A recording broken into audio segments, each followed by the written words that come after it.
By the way, that BMI thing I think is skewed to That BMI thing. lighter people because It's not for us. It's not for us. Let's just agree that. not for us. Yeah, but at least make it. It kind of gives you a hint. Because apparently forever my ideal weight is like 68. Yeah, and I'm thinking people will be passing me on the street. I look like a skeleton because everybody is. I don't know. You don't miss anything. Yes. But Kenyans also have a lot of pressure. Yes. It's like you're abusing them. What? You're not having. No. Why? You don't buy those things. Why? You don't Yeah, buy I those things here. Yeah. Because when you're deleting daughter time, Yeah. it had better be important. whatever you're replacing it. Yeah, so Yeah, it exactly. brings in a bit of guilt.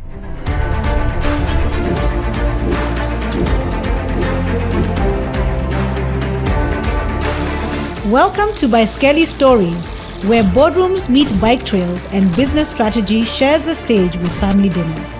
We are two ambitious women balancing corporate careers and the joys of motherhood while making time to log miles on our bikes. My name is Kahaki, co-host of Baiskeli Stories. I'm a wife, mother of 3, I work for family business, and I love the outdoors. And I am Rose, a wife, proud mama, fearless adventurer, and business leader. We're diving into what it really takes to wear all the hats without losing ourselves in the process. From power moves at work to powerful climbs on the road, we're talking breakthroughs, burnout, and balance. So, clip in, because this ride is just getting started. Welcome to Baiskeli Stories.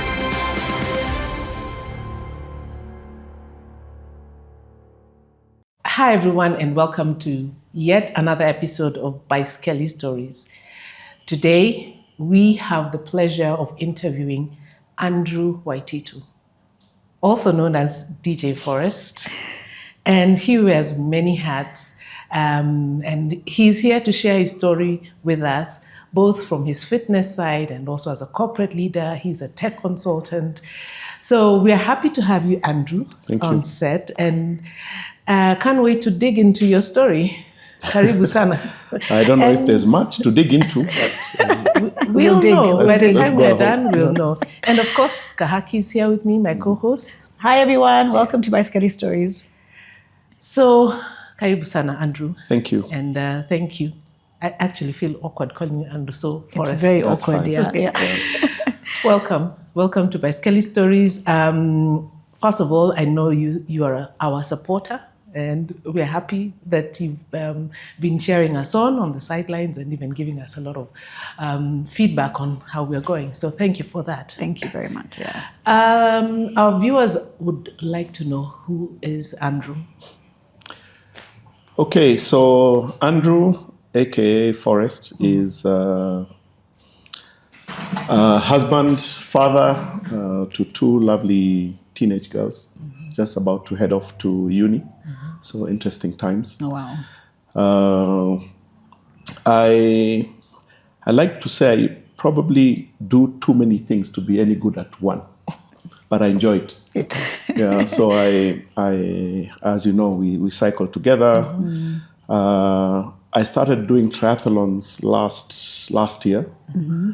First one I think was in April, and I did one in December. This year I want to do 3. Okay. So that involves, of course, swimming and running. So I do a bit of running, and we'll go into a little bit of history around that. I'm not able to do anything over 10 Ks because of an old injury, which I had almost exactly. I had it operated on almost exactly 10 years ago. Wow. Today. Okay. And that was an Achilles reconstruction. So anything over 10 Ks tends to start getting uncomfortable and the recovery is longer, so I don't push it. But yeah, so I swim, I run, I cycle, I play some golf. As I mentioned, I'm probably not very good at any of them, but it's good fun. As you let out of the bag, I also DJ. I've always loved music. Started DJing I think back in 2006, primarily because it got cheaper to DJ, you could get digital music, and you didn't have to have all the kit. And why I started really was to make music for myself, to play in the car, because the radio stations were annoying. Some of the DJs that were trending at the time, you'd always hear the same music. So I started trying to put together your playlist, what I wanted, a playlist, but in the way I would like it. Right. And that caught on, and started doing commercial gigs, I think in 2009. I was still in South Africa. I did a couple of those. And as they say, the rest is history. Wow. Okay. Wow. Apart from that, I'm also a pilot, licensed pilot. I love the outdoors. That I did not know. What? That's a recent development. That's a new, Is that's that actually recent? not really, from COVID times. Yes. Okay. Yeah, it's something that I'd always wanted to do. Okay. But my folks, when I was younger, were against it. They're like, you want to become a bus driver? Yeah. Glorified bus driver? But go and summer. Go and be serious. Yeah, so when I could afford it, I started on my own, and then COVID struck, so there were some delays. But finished that. I love the outdoors. Recently, we did the Rhino Charge, and we were the first ever EV in the Rhino Charge. Probably the first ever fully electric vehicle in any major 4x4 event. That was fun. How did the car do? How did it? The car did very well while it was working. Okay. Yeah, the problem, interestingly enough, the problem with the car is that it's too powerful. Oh. Yeah, so it stripped the gearbox. Basically, I see. the motor was too powerful for the gearbox. So after 2 checkpoints, we only had 2-wheel drive. We pushed on for 3 more, and then we were like, we are going to destroy this thing. Let's park it. So I think next year we'll come back stronger.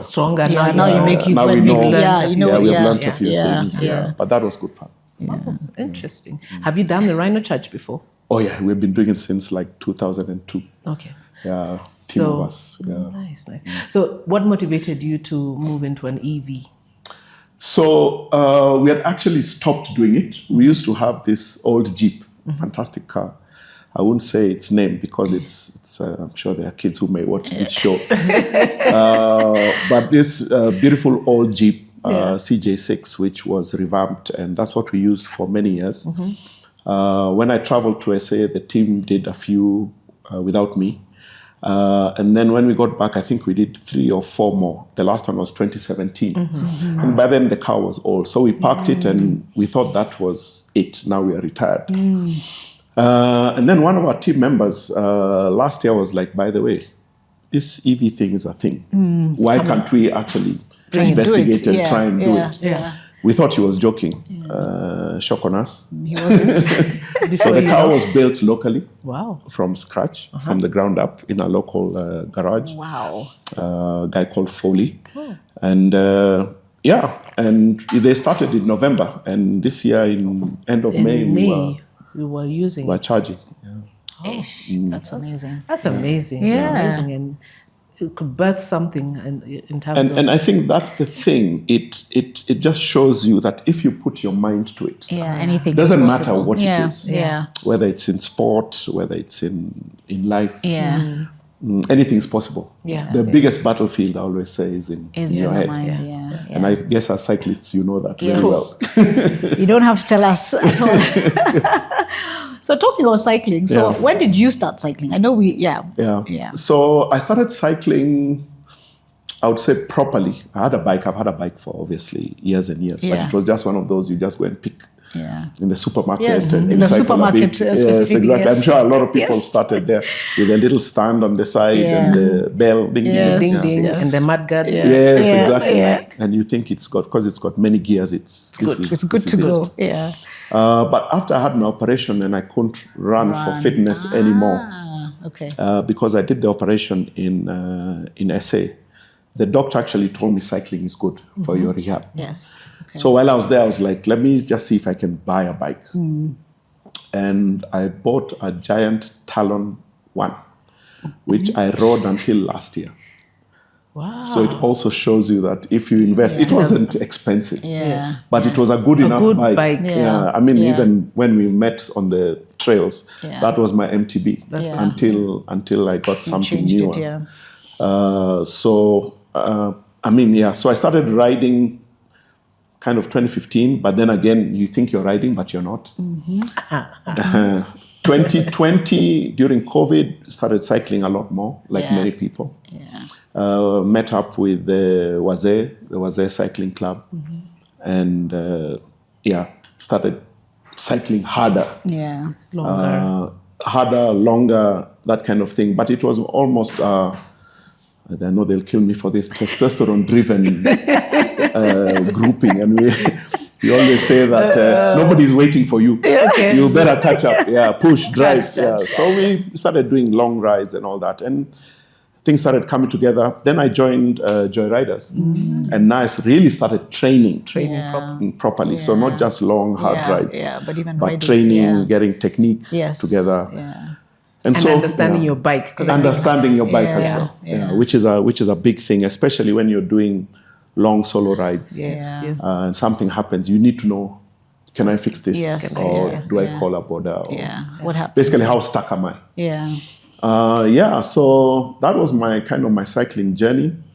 And now so I don't do too many competitive races and stuff.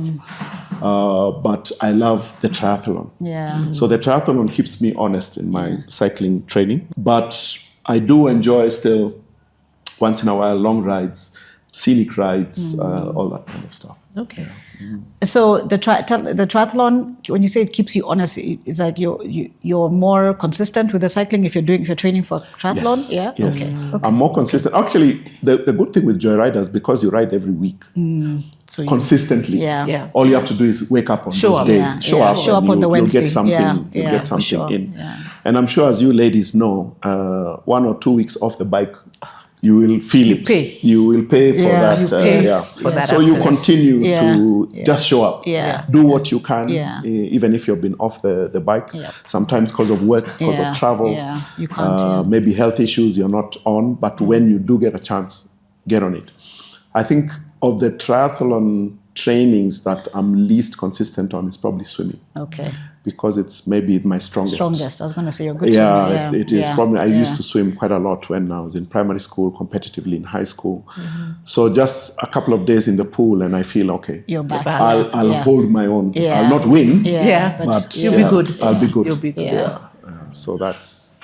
So in terms of the transition for you, the swim to bike or bike to run, which is one that you find is the most challenging? I think it is bike to run. And actually, what happened? If, for example, in the last triathlon, I found I'm also too casual about my transitions because I'm in the mindset that I'm not here to win. I'm just having fun. So I wipe my feet, put on my socks, you take your time kind of thing. And when I looked at the amount of time I did in my transitions, because the systems that they use, you can tell exactly how long it took. It was almost like 10 minutes in total. And so if you I can realize cut that, exactly, and I was, time. I think, in the men, I was like 17th. And I was like, if I could save even half of that, you I would be in the top 10. So I'm like, okay. If you want to do this, now start taking it a bit more seriously. Because they actually say with triathlons, your transition time is where actually you can actually work on scaling it down if you can. Because I know we have had that issue of coming and taking our sweet time around transition and Michael is looking at you waving at the fans. Exactly. Looking around. Saying hi, looking around.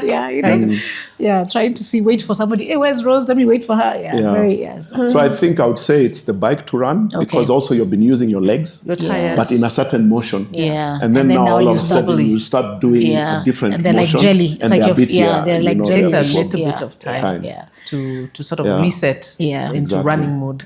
Right. There you go. So you also golf? Yes. How often?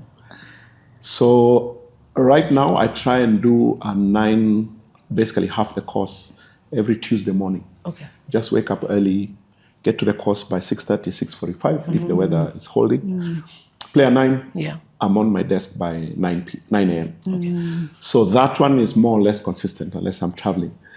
Otherwise, it's not been very consistent. I play maybe twice a month, proper golf game. Yeah. So I'm actually supposed to be playing this weekend. So you also have to look at your calendar, look at what is the family doing, try and balance all these things. Make time for everything. Make time for everything. And then you're like, okay, I can play this weekend. Now you look for guys. And then that time guys have made their own plans. So you're not in that plan. So now you're looking for other guys. You're now looking for other people who are hanging like you. Yes. And then you guys come together. We form so obviously there's a few WhatsApp groups. Yeah. So you just put your hand up and say, hey, anybody willing to play on Saturday morning? Yeah. And generally people turn up and you find a game. But golf, like everything else, they say it's a wicked mistress. If you don't spend time with her, you will know. You will know. Like cycling. You'll know. That's so true. When you show up there and things are not working, you know why. Because you haven't spent time. You haven't spent time there. You haven't practiced. And it's also muscle memory. You get into a place, you start feeling you have a groove, and you lose that, and everything just kind of falls apart. So you've talked about finding time. So you're doing all these things. Of course, you're running, you're cycling, you're golfing, and also you have work, you have family. How do you make time to be intentional about fitness? Which, of course, I have been intentional about, and you've seen how important it is. And actually, my question is twofold. How do you make time, and what has fitness done for you, and why do you make time for it? Actually, is what I should ask. Yeah. So, first question, I'll answer the short version. My calendar. Okay. I live off my calendar. Yeah. Take you a few years back, there's a very good friend of mine who we used to work with him at Microsoft, and when he left, he started a company, or rather, he started his own company, but then one of the products he was selling was called, it's like a consulting, a life management consulting called Take Back Your Life. Okay. And basically what it talks to is, a lot of the time at work, we are very consistent about what we need to do at work because your objectives have been given. Very clear. You know the outcomes if you follow both ways. If you do well, bonus. If you do badly, the barua is there. Yeah. So that is very clear. And he said that a lot of people do not do the same for themselves. True. So sit down at the beginning of the year. First of all, gauge how you did. Last year. So you do an evaluation. You do an evaluation. An appraisal. Just like work. Yeah. And then you understand what is important to me. And list those things. There shouldn't be more than 5. It could be family, it could be my finances, it could be my health, it could be, whatever it is. List them down. And then what does success look like to me in family? In all these things. Right. List those down. So if I say, fitness, I want a BMI of this much. I want to be able to do a triathlon. I want to run 5Ks under 35 minutes. If I say those are my outcomes, now you go back and start planning. How much time do I need to spend to do these things? Right. And that means there has to be cycling. So if I open my calendar now, you'll see Wednesday morning is booked out. So I can miss Saturday, but Wednesday is always there. Running Monday and Friday. Golf Tuesday. Then if I can squeeze in another game, whatever. So it's about being intentional. If you want to spend time with loved ones, literally it may seem a bit over the top, but then what it does, it takes away the guessing, and also puts in a bit of guilt. Because when you're deleting daughter time, it had better be important. whatever you're replacing it. So it brings in a bit of guilt. So if I've said every month I want to have a daddy-daughter date together with them because they're twins or single, one, I put in my calendar. So they have been in boarding school. So now is when they're coming home, so we can start that again during the holidays. But again, it's that intentionality of on everything. How to spend your time. How do I spend my time? Because for work, it's there. It's there. And you have to put it, if you're saying I'm closing this deal, there are meetings you have to have, there's follow-ups, there are calls. And the good thing with this program is that it does that, it breaks it down. So you have your objectives, you have what they call a strategic next action, so on and so forth. And the best example he gives is something as simple as you go into the bathroom, there's no soap. And in your mind, you're like, damn, I need to buy soap. You walk out of the bathroom, you go to work. The next time, when do you discover there's no soap? When you want to wash your hands again. When you're back in the bathroom. So now you create steps. First strategic next action is to put it on a list. Make time to go to the shop, and so that you execute. And you the things that you have to make time for are those, they call them strategic next action, because it has no other dependency. It means I need to make time to go to the shop. And I put a reminder. So when I'm driving home, this reminder pops up. I stop by the shop and go and I get the soap, and that problem is solved. And you do the same with literally everything else. Wow. That is... So you have to be intentional about it. Any questions before I go to your second question? I mean, I feel like we need to write that down. Tell me again, what do I have to do? No, I mean, it's something... It's on camera. It's on camera. So we can go back and it's actually a very powerful thing. He still does it as part of executive coaching. Okay. His company is called HC Bonham. He's a Nigerian guy based on Nigeria, but he trains even companies here in Kenya now. He's obviously grown, so now to get him is but he's a nice. If you talk nicely, I will talk. Yeah, we'll talk nicely. We'll see. We'll talk nicely for sure. But that is actually powerful. Actually, I like that. I like that because your day gets.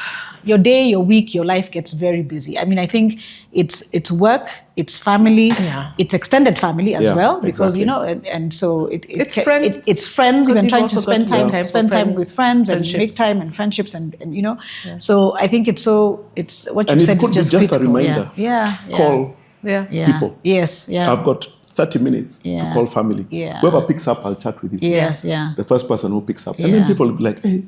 He's consistent. He's consistent. Never forgets. Just calls me out of the blue. I really appreciate it. But it was on his calendar. Call family. But if it's someone who's important to you, you will do it. So that, like anything else, you would have a media review. How am I doing? Make adjustments. And you have an NDR review. How did I do? And you'll be surprised how many things you actually do. And you come to the end of the year, and many people, because they don't record them, they think that was a waste of a year. I did nothing. But kumbe, you have actually done a lot. Just that you don't write it down. Don't document it. Your mind can't hold on to all those things. You may not achieve all of them, but at least you see what is possible, and you start to adjust. But I like what you said. Do at least five things, because they always say if you do too many goals, you won't achieve them. If you pick a few, you can actually achieve them. 3 or 4. So the second question was on fitness. Yes. And what is time. Again, my goal is driven by a couple of things. Obviously, good health. Okay. Which I measure in a number of ways. So many things nowadays. You can check your vitals, your heart rate, how well you're sleeping, your BMI. By the way, that BMI thing I think is skewed to that BMI lighter people, because it's not for us. It's not for us. Let's agree. It's not for us. But at least make it. It kind of gives you a hint of something, but it's not for us. But it's not for you. Or you think if you use it as a rule of thumb, you'll be very depressed. Exactly, because apparently my ideal weight is like 68. And I'm thinking people will be passing me on the street. I look like a skeleton because everybody has known me at this. So yes, manage it. Okay. So that it doesn't even your own expectations. Right? Yes. Manage that. Do checkups. Okay. Especially for men. There's something, might be TMI, but we like to make fun of it. Men they hate hospitals. And they hate doctors. So they only go when things are bad. And the fun I like to make is someone will go to the loo, number 2, wipe his bum, and there'll be a bit of blood, and you think, I'll check tomorrow again. If it's not there tomorrow, I'm okay. That was a fluke. That was something, something was wrong. It was a bad day. It was a bad day. But if you make it a habit to actually go and once a year, just do your checks. There's so much that now can be caught early. And a lot of the time, that's all you need. That early warning, you change your lifestyle, whether it's what you eat, how you live, what you do, getting out there and doing a bit of walking. So that for me is great. So in that sense, I'll let you on a little secret. I kind of cheat because I normally do a dry first quarter, 100 days. Okay. No alcohol. Okay. By the way, the amazing thing is when I go back, I'm like, why am I going back? Because you sleep so well. Yeah, you do. You're so productive. Yeah, you do a lot of stuff. I think we all ask ourselves why we go back. Because you do it, and then when you go back, you're like, but I was okay when I wasn't doing it. But I don't know. I don't know that. I don't know why. Miss anything. I don't know. You don't miss anything. Yes. But Kenyans also have a lot of pressure. Yes. It's like you're abusing them. Why do you drink? You're not having... No. You don't buy those things. You don't buy those things here. Guys are really mean about it. Tea, asking for tea. Like what? Guys catch feelings. Yeah, anyway, they do. It's so yeah. And then what I do after I've done that is when I normally do all my checks between April, May. Okay. I do all the checks. So of course you're okay because okay. you're not just not of course, but some of the key things they'll still show up. Okay. If you've been overdoing things, things will show up. Okay. But yeah, the important ones, cholesterol, liver function, whatever, all those kind of things, you'll see. Okay. And then know your family history. Yeah. Okay. Again, we don't. Yeah. We talk very juju. Especially within men in family. And I'll speak for myself. My dad would never say anything. This guy, by the time we found that he had cancer, had been struggling for years. Really? So you'd find him with even a cold towel on his head because he has a headache from hell, which is being brought about by high blood pressure. He's ordering tabs off the internet through his auntie. So he's self-medicating and doing all sorts of things.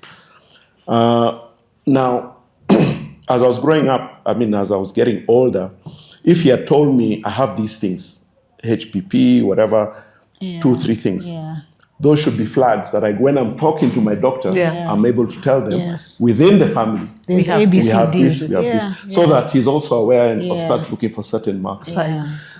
So I think my advice to men in particular, women, you guys talk a lot and you talk well with your daughters, is to talk to your sons. If you have an issue, there's nothing wrong with saying, hey, there's something, look out for this and this. So that when you start going to the doctor, those marks, there's so much information in those reports. But if he knows there's a history of XYZ, they'll zero in on that. Those things, And because we're also losing very young men all the time, unnecessarily. And you hear it's a stroke, you hear it's heart attack, you hear it's high blood pressure. And it's one of those things. Talk. So talk, check, and then live towards those. Towards those things. Yeah. Okay, excellent. Very nice, very nice. Yeah. So a little bit of maybe detail on the DJ. Forrest, the DJ Forrest. DJ Msitu. No, it's DJ Forrest. So DJ Forrest, because DJ Forrest was taken on IG. Oh, I see. So you have to be creative. Forrest Msitu, Waititu. So let's start with Forrest. There's a guy, and I like to say this because he was a very good guy. When I was in high school, Form 1, a guy called James Mbiru. We're in the same house, and at that time you're still, wide-eyed and whatever, boarding school. And like, what's your name? Waititu. Says, that's too complex. From now you're Forrest. And it stuck. Are you serious? And that was it. Even my mom knows who Forrest is and kind of thing. My cousin who came to the same school with the same names, because we are named after my grandfather, is also Forrest. But now to differentiate it, he's Foray. Oh, so he's Foray. Okay, and then you're Foro. Yes, okay. Something like that. Something like that. Okay. Forrest. All right. So DJ Forrest is laziness. I was like, I'm not going to look for a name out there and create a brand because it's me. Yeah. And like I said, it started more or less just before I left for South Africa. We called ourselves bedroom DJs. You're just DJing in the house. Yeah. But in South Africa, got invited to 1 or 2 places to play. Yeah. Initially just for free. Yeah. And then when I got back, I was then CEO for a company called SAP. And I was like, just because I'm CEO doesn't mean I should stop this. And the first kind of major gig I did was Shivers, the brand, used to have this thing where they would have a host. So they get a person to host a party. And that person's job is to invite people. It's upon the shivers, which is cheaper than normal, blah, blah, blah. So it's to try and obviously build the brand amongst that crowd. And then they'll get you a DJ and all that kind of stuff. But then I was like, hey, I'll play for myself. And it went down really well. It was very tiring because I played, I think, from 9 p.m. till 6:30 in the morning, non-stop. I mean, literally, you just dash to the bathroom, come back, continue. And then from there now, I started getting invited into more things. So even that group, it was actually the beginning. I don't know if you've heard of Yellow Moon. Yellow Moon, they're a marketing company. Yes, they do. They have become very big. They do big I know gigs. Moon, and actually, we're still in touch. I do stuff for them with certain companies even now. But from then, they would call me and say, actually, you guys bring a different crowd. There's a certain crowd that... Which is true. That is looking for this kind of entertainment. So it's not the bleeding edge of music. It's something... it's not pure soul, but stuff that everybody can relate to. Yes. You know, so you're getting up to even just 2-3 years ago, but it's stuff people can relate to. And now that group has grown. They're the ones who are running the show in many places. So they have spending power. They want a safe place to go and have fun. Where you can leave your things and go dance, and you find come them, back. come back and find them there.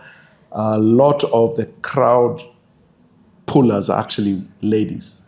So we take that into account when we're having events outside, I mean in certain places. Because a lady will come and she'll invite, 5 of her friends. They will dance, whatever, and then the guys will follow. Oh, my wife is here, or my person is here. I have to go for this thing. And everybody tends to have a good time. But people must feel safe. Nobody's going to judge me because I'm there twisting like I'm 18 again. Whatever, my things are safe. My things are safe. So my identity is also safe. I won't find myself on social media or something. Plastered. Exactly. So last year, myself and 2 other good friends who are, pretty senior captains of industry, we played together at Karen. We decided let's start a brand. And so we started a DJ brand. We had our first gig end of the year in Westlands, sold out completely. I mean, it was madness. It was fantastic. And now we are looking to do our second one. We're actually late because people's calendars are a bit hectic, but we're looking in August, early August, maybe August 1st. It's a Friday. Again, same thing. Bring people together.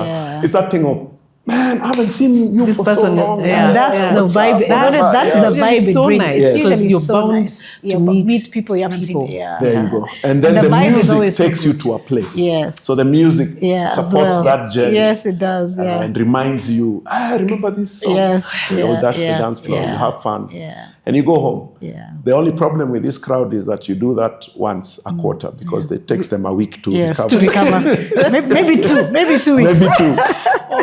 But it's enough. It's enough. It's enough. It's more than enough. Lingers in your memory for so long. Yes. And then we look forward to the next one. It's not, like when's the next one we're coming? It's on this day you're coming. So excellent. So that's the DJ journey. I still enjoy it. I have my setup in my study. I have it in my calendar twice a week. I practice. Even practice it. You have to. There's nothing that if you want to be good at, you have to practice it. You have to set time. That. You learn new techniques. You learn new.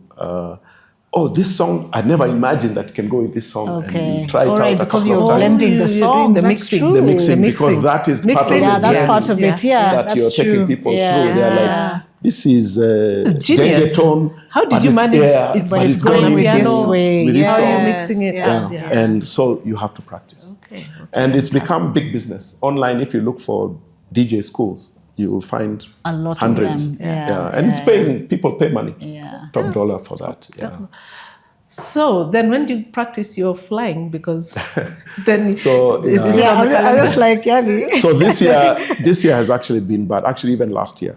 And primarily because flying is also expensive. So it's expensive to practice, or it's expensive to practice? Because you have to hire. You have to hire. Okay. I don't need a plane all the time. And with the price of fuel where it is, the price of because of the US dollar. Right now it costs about 25 to 30K an hour.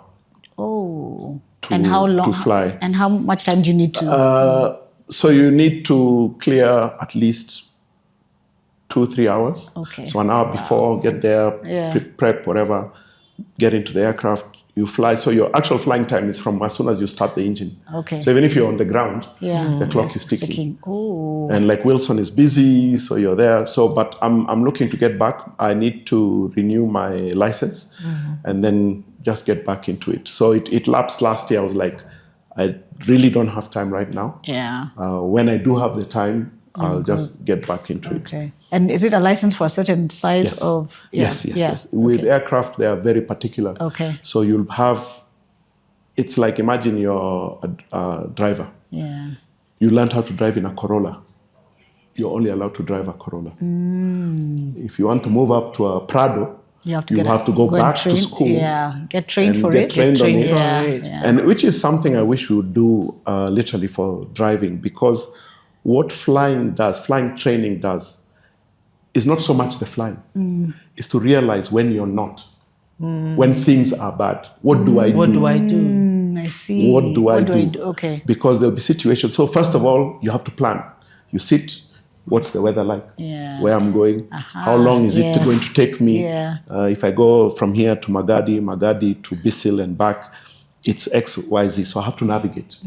How is the weather on that route? So you check that first. If the weather is clear, because there's places you check on weather reports and all that, then now you plan your flight, you put enough fuel to allow you to do that, and to go to any alternate airport. If I come back to Wilson, and I can't land at Wilson because our plane has had an incident, I have to have an alternate airport. Where you can land. Where I can land. And I have to have the fuel to go there, to get take there. me there. Okay. So you plan, that's what I'm saying. So there's a lot of planning that goes into an aircraft, flight an aircraft. You don't just walk in and switch it on. And though some people do that, especially out in the bush where you know, I know my plane, I can see it's clear. I'm just going to the neighbor's farm and I'm back, kind of thing. Yeah. So there are people who do that, but you're taught from the beginning, planning, plan.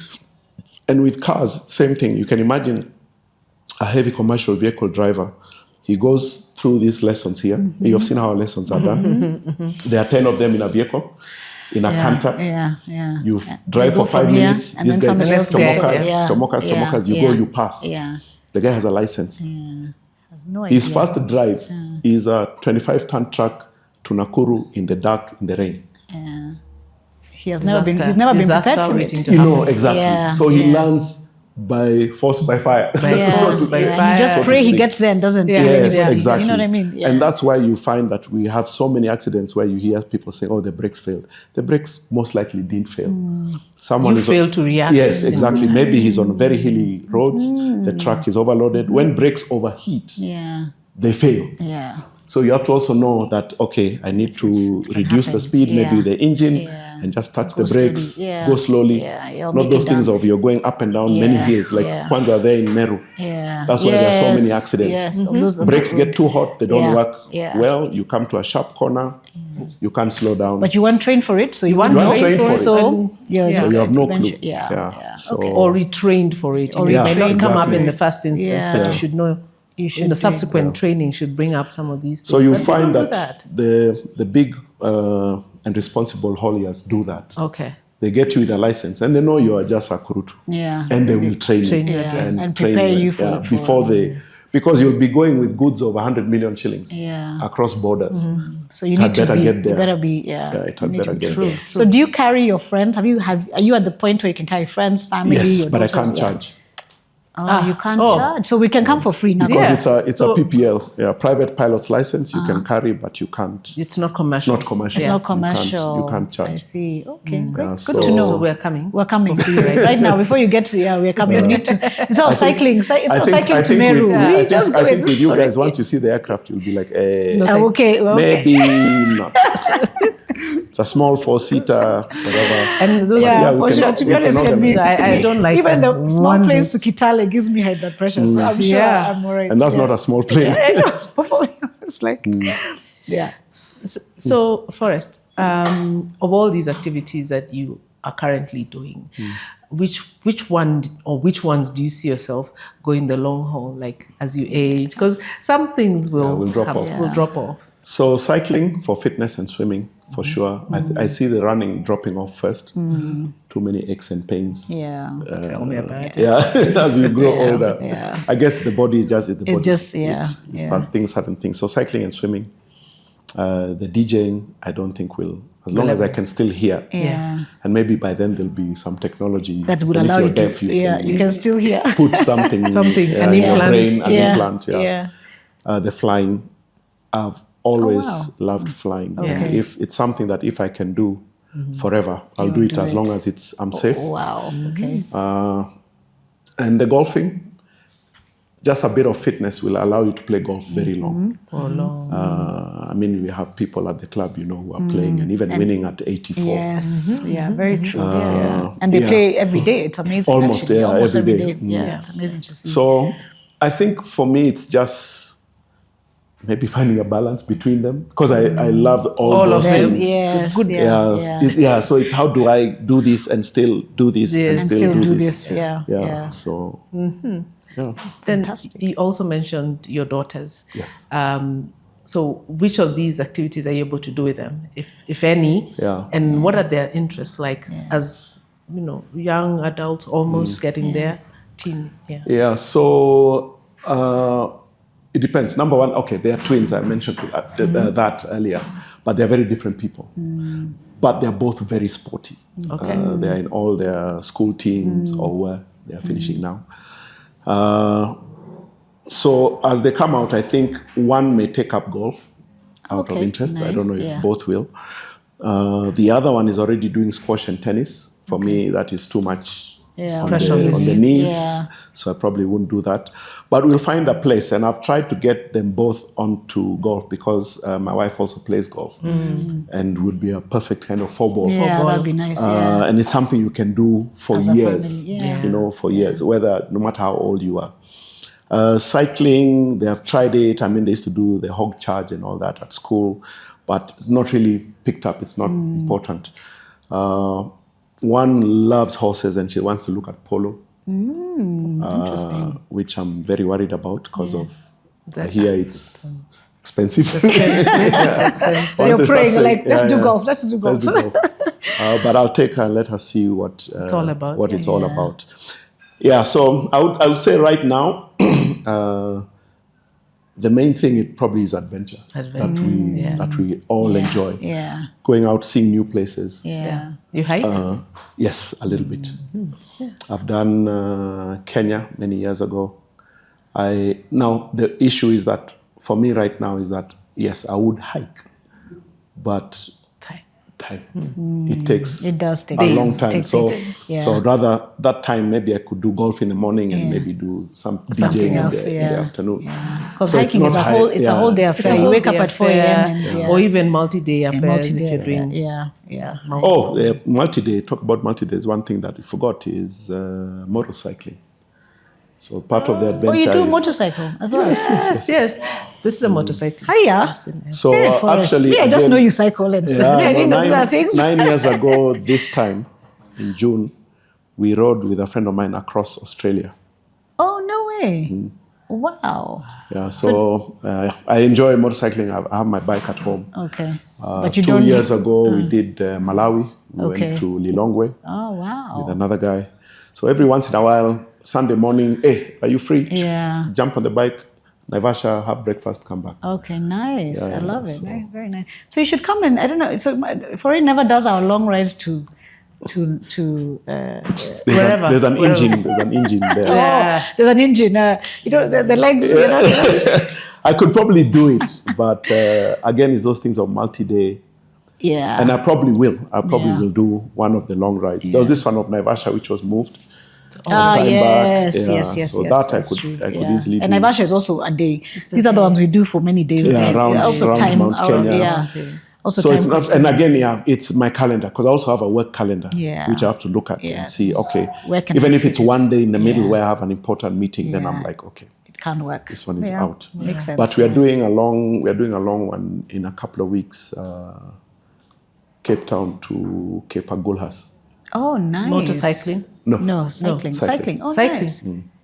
It's about 100 and it's not that long, but it's about 100. But Cape Town would be lovely to ride. Absolutely, that's a good one. Yeah. Ooh, nice. That one we'll look for the pictures. Yes. Yeah. Yes. So it's been lovely speaking to you. I think we've learned a lot more. A lot. I was like, what? And the man, I knew, and I said, we're unpacking this guy. Yeah. Started and a lot of good advice right there, especially to the guys, the young guys, and how to take care of yourself. So we're grateful for your time this afternoon, and we look forward to catching up on the bike. On the bike on Wednesday morning. For more stories. For more stories. Yeah. Now I'll even ask more questions because I was like, for real, tell us. Just tell us. It's like so all forms of transport.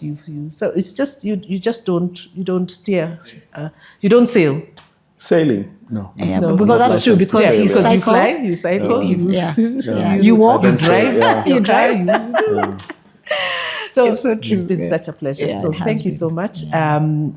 Here at Baiskeli Stories, I'm sure our viewers will enjoy listening to your story. And for everyone at home, thank you so much for watching this episode. We look forward to having you on yet another episode. Please like, share, subscribe, all of them. Tell a friend to tell a friend. Let's keep the stories going. Until next time, it's goodbye from us. Yeah, thank you. Baiskeli Stories. Bye.